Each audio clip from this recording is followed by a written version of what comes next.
Coming up on the Talon News. Argyle YoungLife Club is now in full swing. Former students share their recent achievements. Talon staff comes up with costume DIYs. Argyle Tennis works hard this season, and this is the view from the nest.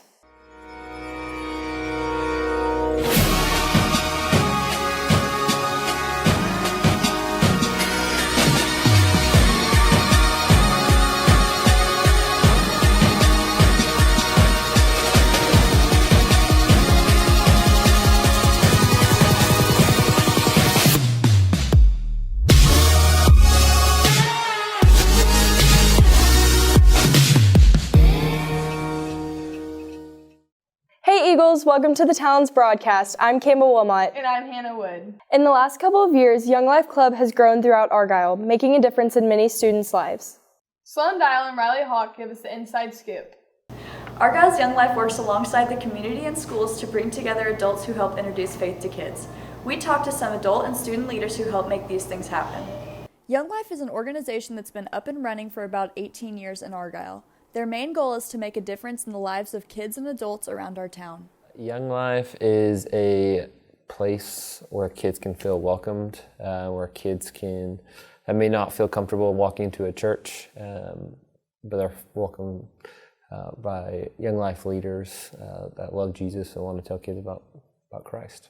So Young Life to me, I think, is a great way to meet new people, strengthen your relationship with Christ in just a fun way. Like, it's in a fun atmosphere with all your friends. Young Life to me is kind of like a little separate community where kids can get together and share their common beliefs with the Lord and kind of separate from school and everything. Most students get involved by a leader recruiting kids around the beginning of high school or middle school. I got involved in Young Life around sophomore year. I had my leader come to school, and she was like looking for basically like a group of girls to lead. And then she started talking to us and was like, you should try and come. And so then I just got out my friend group and we just went to Young Life the next time. And ever since then, I've been going. When I was a junior in high school, he came up to my lunch table and asked me to come to a thing called Young Life. And when he did that, I went. I didn't know who he was, but all my friends were going and wanted to hear and see what it was about, and I got to hear about Jesus in a completely different way than I ever had. Young Life can help kids meet all sorts of new people and make them feel welcomed in. Best part of Young Life is meeting new people, and in my opinion, it might have to be Young Life Camp. Young Life Camp, I've gone 2 years now, and it was one of the best experiences of my life. The best part of Young Life is probably where people get to feel welcomed, where what we call a Young Life Club. It's like a party with a purpose, where we kids get out of their element, and they have fun, and they get to hear about Jesus in a way that a high school kid can grasp. Young Life personally changes some students' lives by helping them get closer with their faith.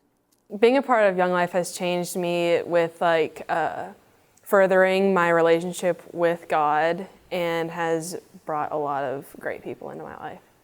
Young Life has affected me personally, definitely by strengthening my walk with Christ. And I've met, like I said before, so many new people, like everyone younger than me. And it's also really cool to see how their growth and their relationship with God too. This has been Sloan Dial and Riley Hawk reporting for the Talon News. Be sure to check out Young Life Club on Monday nights at 7:47. Many former AHS students have graduated and gone on to do great things. Reeves Mosley and Coach Sutton tell us how Argyle has set them up for success. Campbell Wilmot, Delaney Lekowit, and Jacob Lorman get a closer look. After graduation, many AHS students begin a new chapter of their lives by attending college or beginning their new career. We sat down with some former Eagles to see what they are doing and where they are now. We spoke with Reeves Mosley and Coach Lance Sutton to talk about college and their life after high school. So after I graduated high school, obviously during my senior year and everything, you did the classic application process, and I narrowed it down to a few schools and ended up at UNC Chapel Hill up in North Carolina. So life after high school, I went to Texas A&M. My dad went to A&M, and so I was kind of brainwashed from a young age to be an Aggie. So I went to A&M, graduated in 3.5 years, and then I went on to teach in a little town called Magnolia, kind of down near Houston before I came back to Argyle. The former Eagles speak about how their careers and how the staff at Argyle helped to prepare them for the future. So I've always had this kind of ambition to do something around the realm of political science and everything, and I think a lot of my teachers in Argyle, like Mrs. Romero and then Mr. Bean and of course Miss Short, were all providing a really good foundation for a support network for me kind of broaden my horizons. And of course the dual credit offered at Argyle really provided me with just the ability to get my foot in the door. So when I came to Carolina, I had like 40 plus dual credit hours.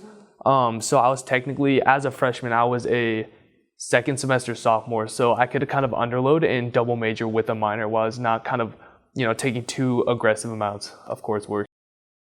I think Argyle prepared me super well to begin my career after college, just because the standard is so high here. And, kids, whether it's academics or band or sports or whatever, like kids want to succeed. And there's just like this culture of competitiveness, but it's a good thing. I think that's real life in a lot of ways, is you've got to go out and earn, whatever you're striving towards. And so I think Argyle just kind of already instilled that in me.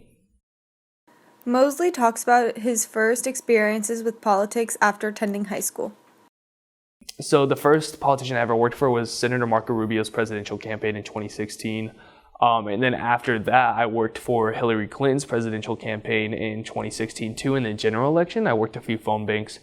And then once I got to UNC, the summer after my freshman year, I split the summer on Capitol Hill. So for the first half, I worked for Senate Majority Whip John Cornyn of Texas.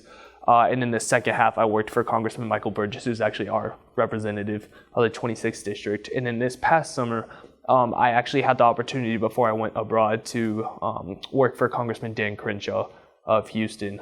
So he's a Navy SEAL, and he's he's basically the Republican Party's darling and silver lining. So it was really interesting to work for him. It's a different dynamic than I've ever worked for anybody before.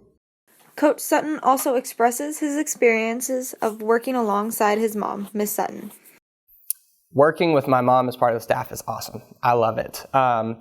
When I first got hired back in 2015, I didn't know what that would look like or what to expect. But I mean, everybody knows how awesome she is and how much she loves the kids and loves what she does. And it's just been a huge blessing for me as a younger educator to just watch how she treats y'all and how she conducts herself. And she's always been a role model of mine. She's my mom, but now she's a role model as an educator too. So it's been really cool. Coach Sutton shares his advice to current high school students. So my advice for anybody who's undecided on what they want to study, I would say just be patient and don't feel like you have to pick your major and stick with it from your freshman year on. It's okay to change your major and to explore some different things. And then I would just say, maybe don't even think in terms of what job do I ultimately want to have. I would say just think in terms of what am I passionate about and what do I enjoy doing? What are my hobbies? And I would keep that more as your focus, and then figure out later what job fits that. At least that's what I tried to do, because like I said, I knew that I loved sports and I knew that I loved working with kids, and so obviously that led me to coaching, because that's where I get to do those two things. This has been Campbell Wilmot, Delaney Leckwit, and Jacob Lormond reporting for the Talon News. Special thanks to Reeves Mosley and Coach Sutton. With the Halloween holiday approaching, many students are looking for costume ideas. Some of our reporters got together to create DIY Halloween costumes in less than 5 minutes. Join Lauren Metcalf, Milo Rouser, and Alex Daggett as they create DIY Halloween costumes. With Halloween right around the corner, a few members of our broadcast team decided to put together a few DIY Halloween costumes that can be done in 5 minutes or less. So for this first costume, it's going to be for women, and all you need is a simple cotton dress, a permanent marker, some name tags, and some fake lemons, and just a simple basket. And that's all you're going to need for this costume. It's super easy. Now the point of this costume is a play on the old saying, when life gives you lemons. So the first step is we're going to have to write the name Life on this name tag right here. Now then, to make sure that it doesn't fall off during the whole evening, we're going to add a little extra to the adhesive by putting on some extra glue. And we're going to do that by using a patch to put on some extra glue in the back. And then we are going to put this on the top right of the dress. And that's all you need for step 1 of this costume. Now for the second part, we will be doing the prop of this costume, which is the bowl of lemons. In this case, we'll be using a basket. Now the only thing we need to do is just simply add the lemons in this way that they can be seen, just like this. That's all it takes to make a stylish and creative costume. Now on to our next costume, which is going to be for men. What this is going to take is one full set of black clothes, a long sleeve shirt and some pants, and a lot of glow sticks. The more, the better. Now we'll be constructing a skeleton of glow sticks on top of these clothes, so be sure all the sticks are pre-cracked. First, apply a thin line of glue down the front of the shirt. This is where we'll be putting the first glow stick of the skeleton. Then, very carefully, lay the first glow stick on top of this glue. Then, as extra, be sure to tape it at the top and the bottom for maximum security. Then, just simply fill in the rest of the shirt with glow sticks. Be sure and put 2 on each arm.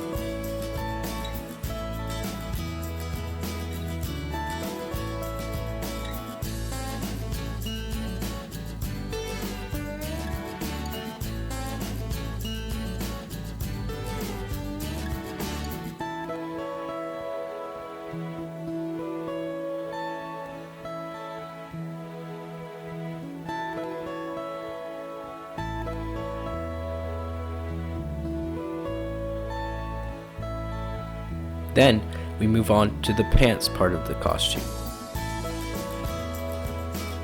For the pants, we just do the same thing as the top. Simply fill out and put glow sticks on the appendages.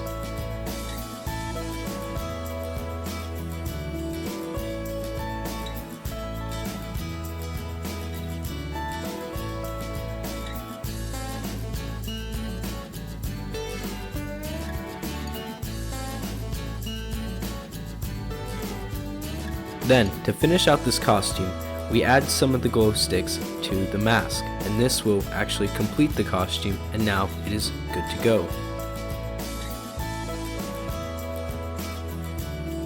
Then, after all the glue is dry, you turn off the lights and you admire the hard work of the easy DIY costume for men.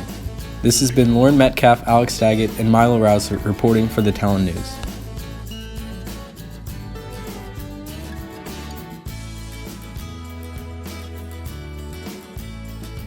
We hope everyone has a great Halloween. The 2019 Argyle Tennis team works diligently when preparing for each meet. Our reporters Hannah Wood and Max Van Drunen spoke with a few of the players to see how the season is going. The varsity tennis team has just won a district championship and has been competing very well in the playoffs. We get the inside scoop from a couple of our players to tell us how they prepare for upcoming meets. So far it's pretty good. We just won first in district against Anna recently, and now we're going to play regional semifinals against Kilgore. We should win, and then we're hoping to win first in region against Wills Point. But last year we got third in region, but hopefully we'll make it to state and do good. Senior Lauren Metcalf shares what is needed to advance in playoffs. Our team has been preparing to make it to state pretty much all year and all summer. We practice every day for at least an hour, hour and a half, sometimes 2 hours, and we're constantly getting up Saturday mornings and working as hard as we can so that we can make it the furthest this year. As the season continues, the team finds ways to finish strong. I'd definitely say the determination. I feel like at the beginning of the season, we weren't too motivated, but now that we're getting closer to state and region and matches are becoming more important, we're really determined to make it to state and make our team proud and really solidify tennis as a important sport. Tennis has done many good things this season. Senior Zoe Zablowski tells us what is the best thing to focus on next season. What I think we can carry over from fall to spring is just our dedication. We're working really hard in practice and our matches. And I think just especially for me being a senior, it motivates me more to do good. This has been Hannah Wood and Max Van Drunen reporting for the Talon News. Congrats to tennis on a great season. Thanks for watching. Be sure to follow us on Instagram and Twitter at The Talon News. And for more stories following your life, visit www.thetalonnews.com. Make sure to tune in next time as we discover Argyle one story at a time.